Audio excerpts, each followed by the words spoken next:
Bonjour Marie-Odile Bodenheimer. Bonjour Hélène Kibarou, comment allez-vous? Marie-Odile, on a un long parcours ensemble. D'abord parce que tu sais que c'est grâce à toi que je suis venue vivre à Paris.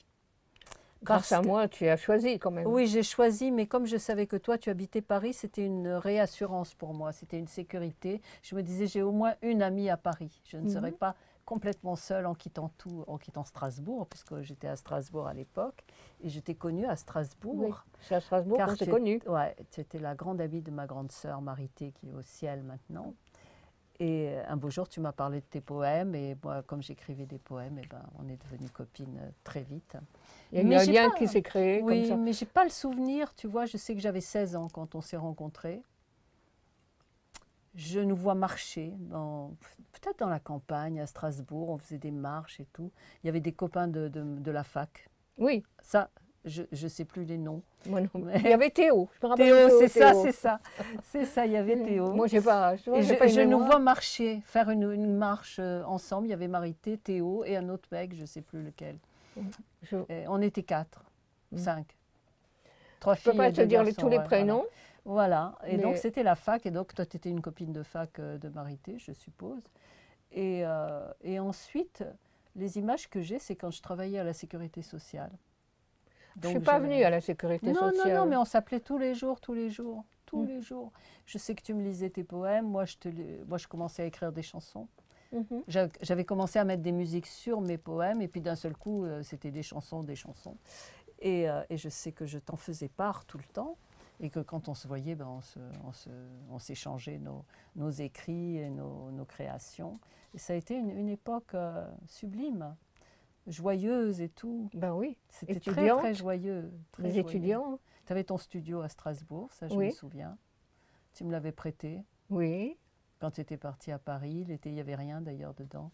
Tu avais déménagé et j'avais les clés. J'ai ces souvenirs-là. Oui, mais il y avait quand même un lit. Non, rien. Alors comment t'as fait? Je sais pas, je crois que j'avais dormi par terre. Un jour, j'avais fait une fugue, oui. Je faisais des fugues, moi. Je sais plus pourquoi, c'était... Bon, enfin, c'est toute l'histoire que j'ai racontée, mais... Oui, mais c'était très marrant. Je crois que j'ai dormi chez toi. J'ai vaguement ce souvenir-là, mais ça fait longtemps. Voilà. Ensuite, il y a eu tous les poèmes que j'ai mis en chanson de toi. Il y en avait beaucoup, beaucoup, beaucoup. Il faudrait qu'un de ces jours, je ressorte tout ça. Et puis très longtemps après, à Paris, donc on s'est retrouvés à Paris, on a continué comme ça. Et un beau jour, alors je peux peut-être te dire l'année, je crois que c'était en 81. En 81. Oui. D'un seul coup, je les ai tous ressortis. J'ai choisi les plus beaux parce que je voulais faire un disque avec tes poèmes. Et autour de ces chansons est sorti un conte que j'ai écrit comme ça. Un très beau conte. Qui s'appelle L'habitant du cœur. Oui. Voilà. Et ça a illustré tout ça. On l'a enregistré. Un 45 tours était sorti à l'époque. Il existe toujours ce 45 tours. Oui, bien sûr, bien sûr. Et puis ce conte a fini par être tourné longtemps après, après la naissance de mon fils. Un bon seulement. Oui, en 90 on l'a tourné. D'accord. C'était la première chose que je faisais après la naissance de mon fils, c'était tourner ce conte musical. Et voilà, et puis maintenant il est sur Bonheur TV, enfin il fait même partie d'un film qui s'appelle Le chemin des merveilles, etc. Donc ce conte est partout et ici on reçoit toutes les personnes qui ont suivi tout ce qu'on a fait, généralement sur Bonheur TV, tu vois, pour la paix, etc. Et toi tu as toujours été à nos côtés, donc voilà pourquoi tu es ici, pour raconter ton parcours d'artiste. Donc tu vas nous raconter un peu ta vie. Donc tu es née à Strasbourg? Ah non, je suis née à Aix-les-Bains pendant la guerre. D'accord. Parce que il y avait des problèmes. Et je suis née à Aix-les-Bains, donc mon père se cachait dans le maquis, voilà. Et puis après on est venu à Paris à la fin de la guerre. Ah, et donc tu as vécu d'abord à Paris? Oui, bien sûr. J'étais au lycée à Paris. D'accord. Au lycée La Fontaine. D'accord. Dans le 16e. Et c'était que des filles à cette époque. Oui, oui. Maintenant, c'est mixte. D'accord. Voilà. Et ensuite, tu es venue à Strasbourg pour les études? Pourquoi? Oui, parce que c'était mieux pour être plus entourée. Parce que Paris, c'est difficile de s'adapter. J'avais quelques difficultés d'adaptation. Alors, mon père allait souvent à Strasbourg, donc... Ah oui, d'accord. Donc, il t'a pris un studio à Strasbourg et tu as pu faire tes études. Et je le voyais quand il venait pour ses affaires. D'accord. Et ben voilà, maintenant je sais des choses. Je sais pas Mais si... ça, c'est il y a longtemps. Il y a très longtemps, oui, il y a très longtemps. Et après, je suis revenue à Paris parce que je m'ennuyais. Puis j'ai fait... Tu avais passé ton CAPES, c'est ça? Tu avais passé ton CAPES Non, mon CAPES, je l'ai passé plus tard. Non, j'avais passé ma licence. C'est ça, tu avais passé ta licence. Et après, j'ai fait une maîtrise à Paris. D'accord. Et après, tu as enseigné pendant des années le français, c'est ça? Passé le CAPES, et puis voilà. Ouais. Et donc, tu as fait de l'enseignement de français, de lettres en collège, en lycée, ça dépendait. 20 ans, 30 ans? Pendant combien de temps? Oh, au moins 30 ans. 30 ans, hein, c'est ça. En région parisienne? Non, pas toujours. Malheureusement, quand on est célibataire, on va où on nous envoie. D'accord. Oh, je pensais que tu avais toujours été dans la région parisienne. Pas du tout. D'accord. J'ai même été dans mon premier poste de certifié, c'était dans le Nord. J'ai pleuré comme une madeleine. Parce que je n'avais pas du tout envie d'aller dans le Nord, parce que mes amis étaient à Paris. Bien sûr. Même si c'est sympathique, hein, c'est très sympathique. Alors j'ai de nouveau pris un studio dans le Nord, à Douai, si tu veux tout savoir. Et donc je revenais le week-end à Paris. D'accord. Mais j'avais des élèves là-bas dans le collège. C'était dans les Corons. Et j'habitais Douai, pas loin. C'était à Auby exactement. D'accord. Et après tu es revenue dans le... j'ai eu ma mutation. Je ne suis pas revenue à Paris complètement. Crépy-en-Valois, moi, ça me dit quelque chose. Oui, j'étais à Crépy-en-Valois. Ça me dit quelque chose, oui. Voilà. Et oui, j'ai été mutée plus près de Paris. Je pouvais rentrer chez moi tous les soirs, quoi. Voilà. Mais enfin, c'est un peu compliqué quand même, hein, les trajets. Surtout quand il y a des grèves. Et je me souviens que quand je suis venue te rejoindre à Paris, parce que je pense que je suis venue vivre quelques semaines chez toi, non? Il y a eu quelque chose comme ça. J'ai vaguement ce souvenir-là. Avant que je trouve un studio... je n'étais pas encore... C'était chez ton père? Oui, j'étais chez mon père. J'avais pas encore de travail. Hein. C'est ça. Je me vois chez toi en train de manger du miel avec toi. Oui. Tu avais fait du poulet aux amandes. Ou ça, au miel. Je ne me souviens pas. Ça, je me souviens pas. Moi, je me souviens. Comme je suis très gourmande. Je sais que tu habitais le 15e. Oui, que c'était Charles... Ou rue Charles Michel, je sais plus. Charles Michel, un truc comme ça. Par là, oui. Hein, il y a un métro, voilà.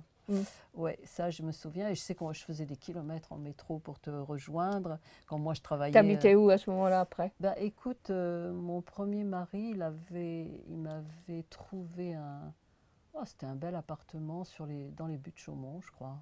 Donc je faisais des trajets terribles parce que moi je travaillais à Melun.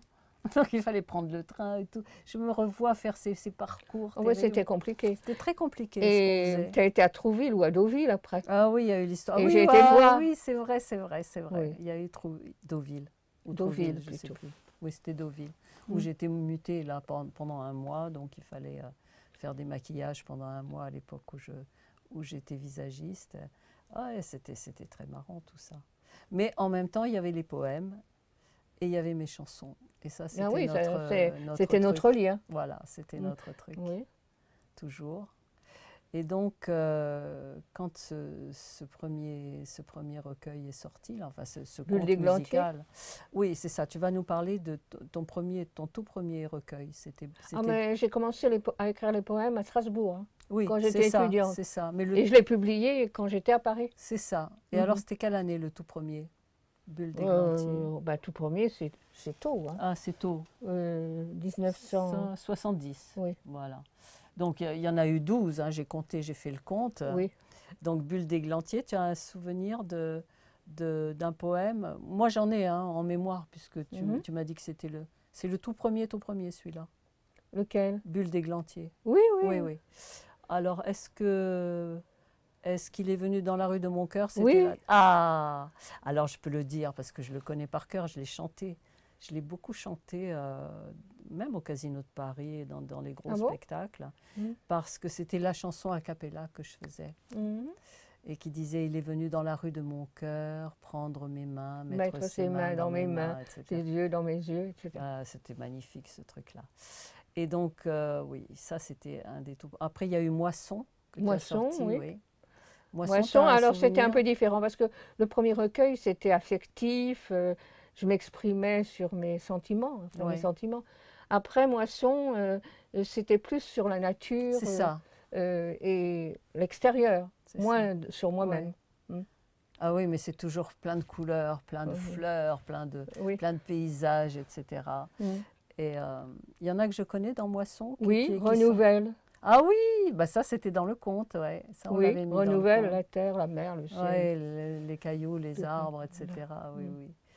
C'est dans les premiers recueils. Tu vas peut-être nous en lire un. Enfin, il y en a pas dans tellement. Moisson, je parle. Pas dans Moisson, non, mais on va dire les autres après Moisson. Tu te souviens lequel est sorti après Moisson?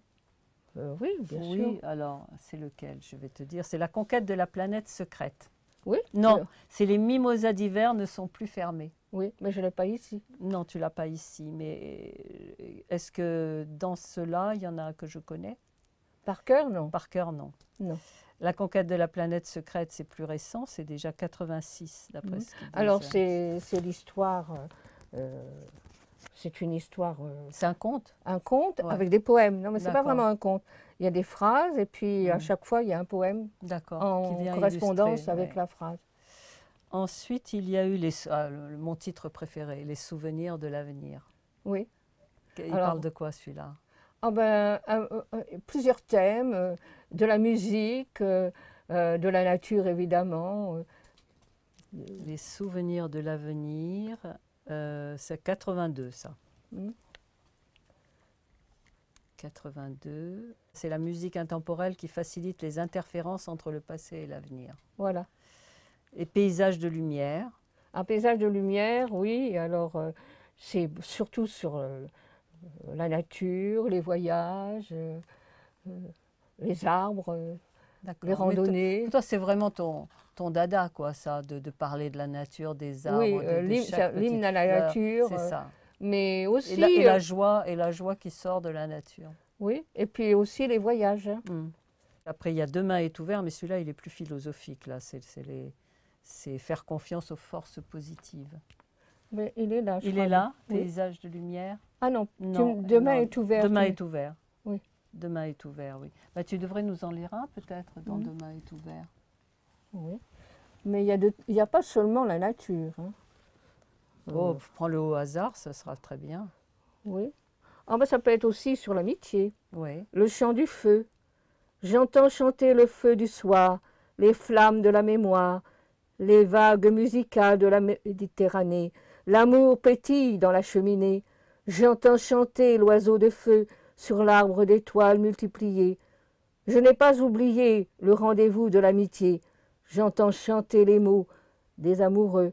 La mélodie brille, le feu pétille. J'entends chanter les enfants de la terre, joyeux de voir la couleur claire.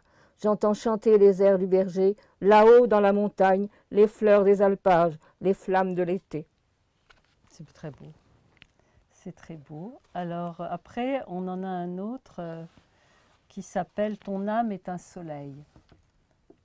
Je l'ai pas mis. Tu l'as pas mis, mais tu peux nous dire de quoi il parle. Ton âme est un soleil. C'est philosophique. De la nature encore, pareil, et puis aussi de l'âme justement, et de la vie intérieure et du soleil intérieur. Tu parles beaucoup aussi des énergies. Tu sais, l'autre jour, d'un seul coup, je me suis dit mais j'ai pas invité Marie-Odile dans mon émission parce que je marchais dans la rue et il y a un de tes poèmes qui m'est revenu en mémoire, qui dit mon amour à la beauté des orangers, mon amour à la beauté des orangers, j'ai trouvé l'autre moitié de moi-même, mon roi m'a fait reine.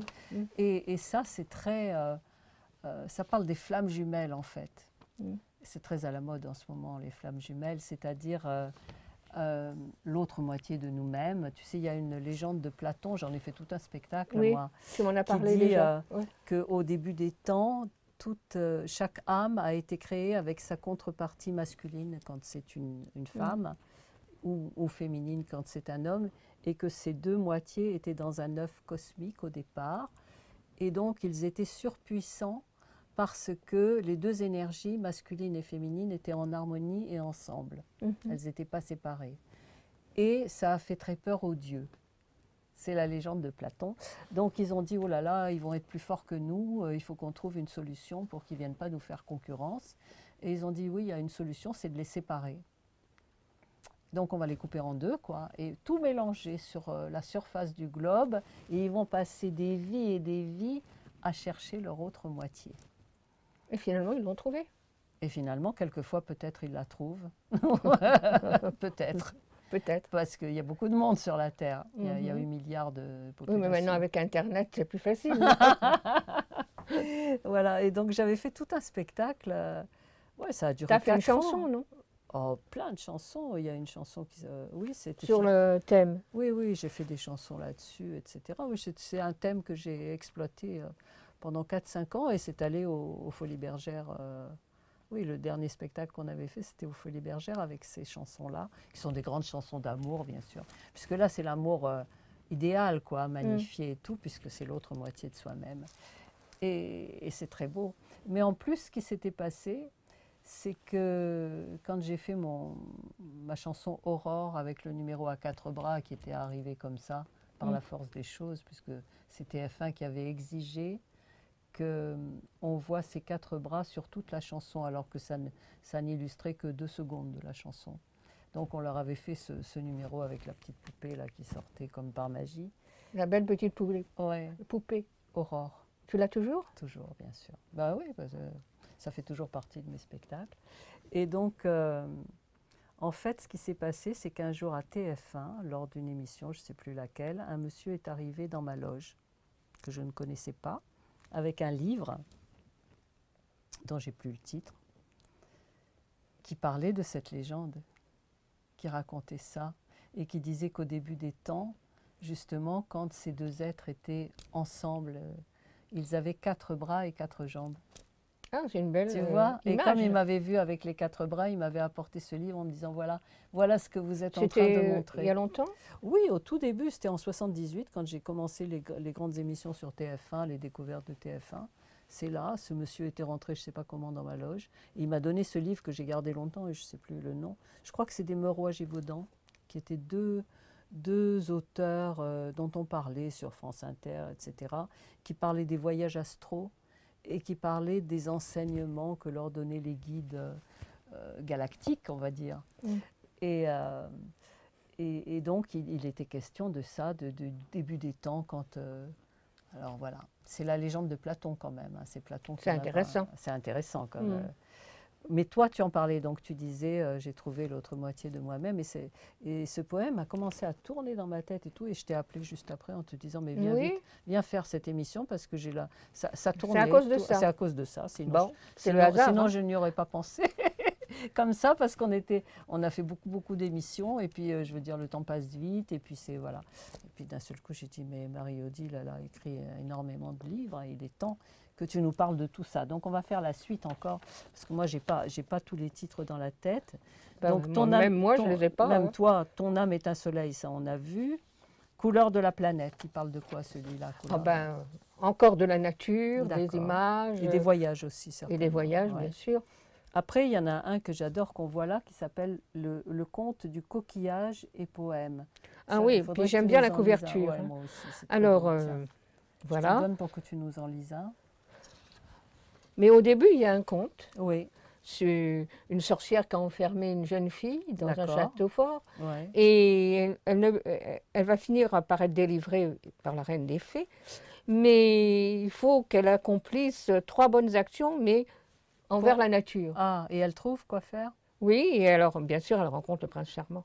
Qui l'attend au bord de l'océan, c'est ça? Oui. Parce qu'il y a une histoire de coquillage. Bon, il y a une histoire de coquillage. Oui, c'est le coquillage aussi qui raconte l'histoire. Donc, tu en prends un au hasard. Hein. Au hasard. L'oiseau chanteur, par exemple. Ouais. L'oiseau chante l'espoir, un air de victoire sur le malheur, des trésors de soie, les pensées de joie, dans la clairière à toutes les heures. L'oiseau chanteur aime l'arbre fleuri, l'œillet du poète illumine le tapis gris de la maison abandonnée. L'oiseau du monde aimé, perché sur l'arbre de vie, a le don de guérir la colère, les douloureuses blessures de la guerre.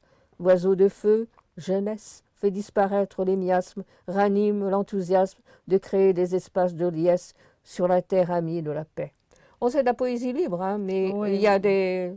Il y a toujours aussi en fond la paix, la paix, la paix. Ça souvent, mais pas toujours. Souvent. Oui. Ça, j'ai vu ça, j'en ai lu beaucoup. Ben oui, j'étais ambassadrice, enfin je suis oui, toujours ambassadrice de la paix, oui, c'est ça. Ensuite, il y en a un autre qui s'appelle Si tu crois à la vie, qui est sorti en 2015. Et celui-là, Si tu crois à la vie, il parle de comment transformer le négatif en positif, c'est ça? Voilà, c'est ton idée à toi aussi. Ah ben ça, moi, c'est ce que j'enseigne du matin au soir. On a aussi des idées communes là-dessus. Voilà. Et ensuite, on a les pétales de la pensée que nous avons. Oui, les pétales de la pensée, sur la pensée aussi, voilà, positive, tiens, qui peut... Tu nous en choisis un, des pétales de la pensée? Oui, comme tu veux. Bon. Ah oui. Amour en exil. Il a neigé dans le royaume enchanté. La flamme s'est éteinte dans la cheminée. Amour fragile, amour en exil. Les feuilles des arbres sont tombées sur la terre stérile. L'espérance est morte. Amour fragile, amour en exil. Le cœur s'est cassé dans le corps usé par la sécheresse amère de la pensée. Dans le désert, la passion se désespère. Amour fragile, amour en exil. Les mots tendres, décolorés par les larmes, meurent dans le jardin dévasté. Les élans brisés sont enfermés dans la tour, privés de la lumière du jour. Amour fragile, amour en exil. Alors ça, c'est 2018. On a un avec les forces de lumière. Parce que celui-là, il était triste, Amour en exil. Ah oui, tu en veux un plus gai? Joyeux, un plus joyeux. Ah, l'Edelweiss, ouais. C'est mignon.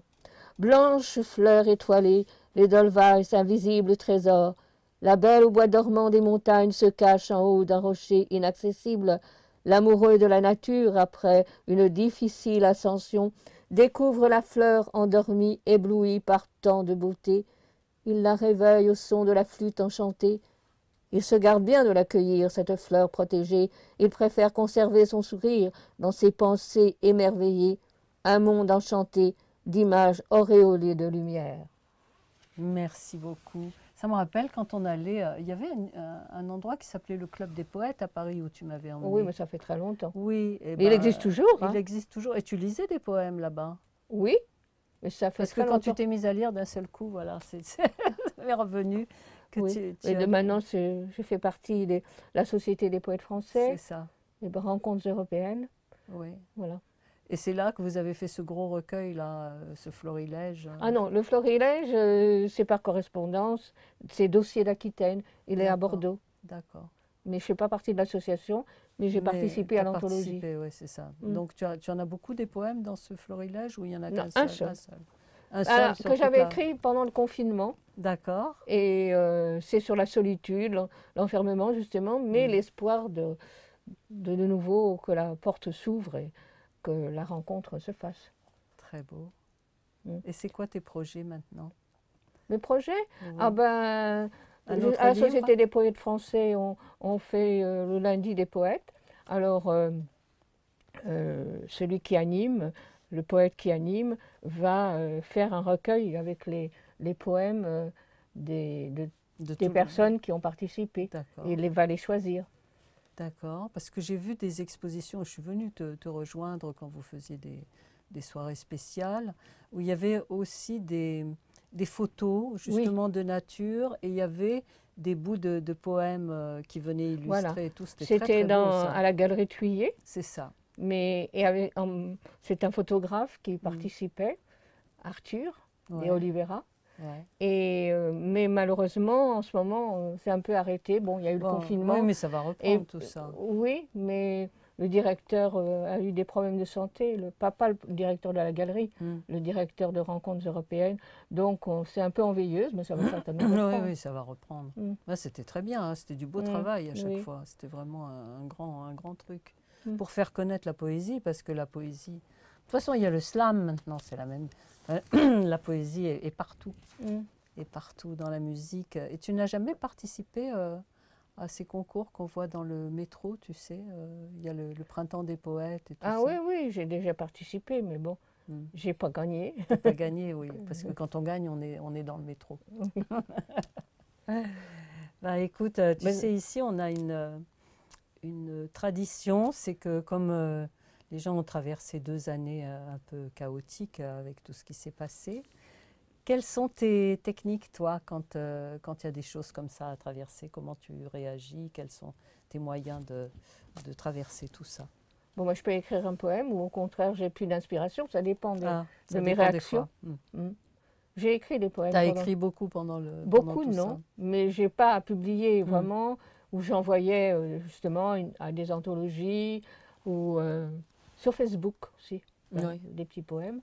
Avec une photo, par exemple, aussi, c'est possible. Bon, voilà. Et puis, ma technique, c'est... J'aime bien regarder la télévision pour me changer les idées. Oui. Mais c'est pas bien, c'est de la paresse, ça.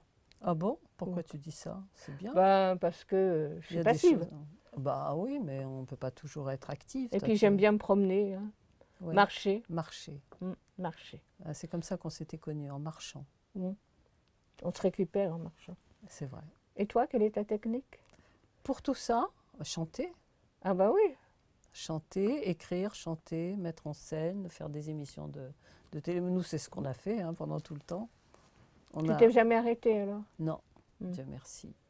Non, non, au contraire, dardard. Et puis transmettre aussi tout ce que je transmets sur la puissance de la parole et la puissance créatrice que tous les humains ont en eux. C'est tout ça, moi, c'est ça qui me passionne.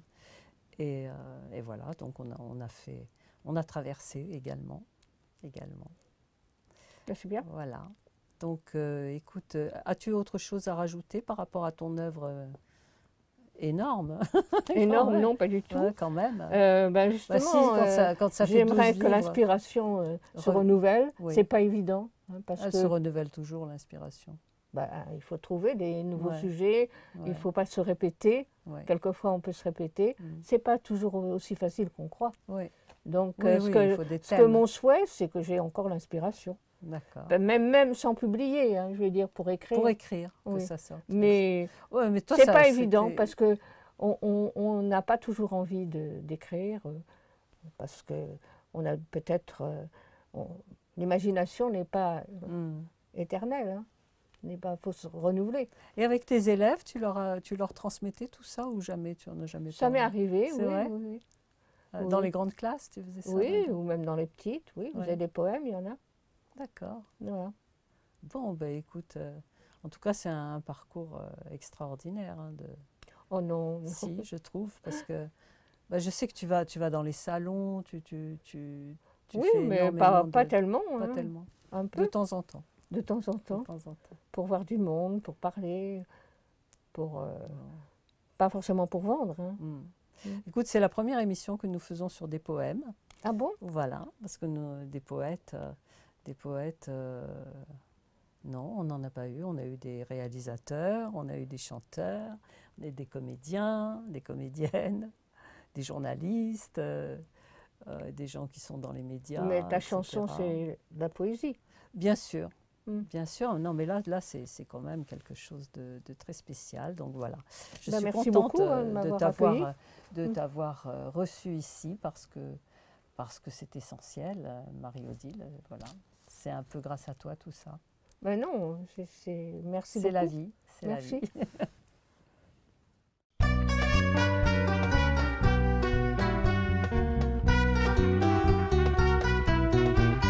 Sur mon cheval blanc, tu m'as hissé posé devant sur ma taille. Je sens tes bras qui m'enlacent étroitement. Sur mon cheval blanc, tu m'as hissé posé devant sur ma taille.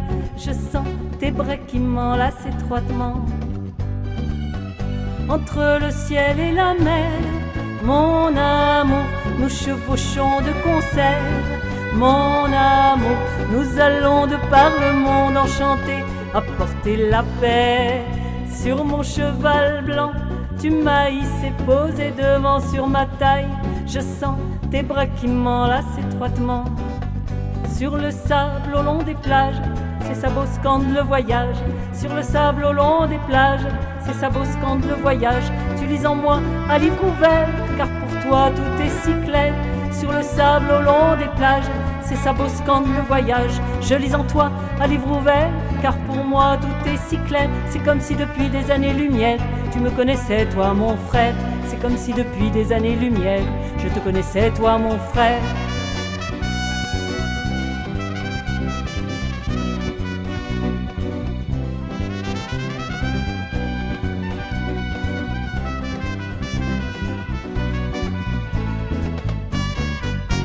Sur mon cheval blanc, tu m'as hissé, posé devant sur ma taille. Je sens tes bras qui m'enlacent étroitement. Sur le sable au long des plages, ces sabots scandent le voyage. Sur le sable au long des plages, ces sabots scandent le voyage. Tu lis en moi à livre ouvert, car pour toi tout est si clair. Sur le sable au long des plages, ces sabots scandent le voyage. Je lis en toi à livre ouvert, car pour moi tout est si clair. C'est comme si depuis des années-lumière, tu me connaissais toi mon frère. C'est comme si depuis des années-lumière, je te connaissais toi mon frère.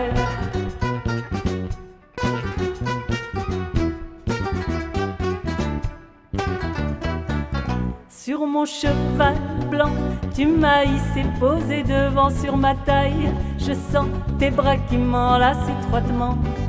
Entre le ciel et la mer, mon amour, nous chevauchons de concert. Mon amour, nous allons de par le monde enchanté, apporter la paix.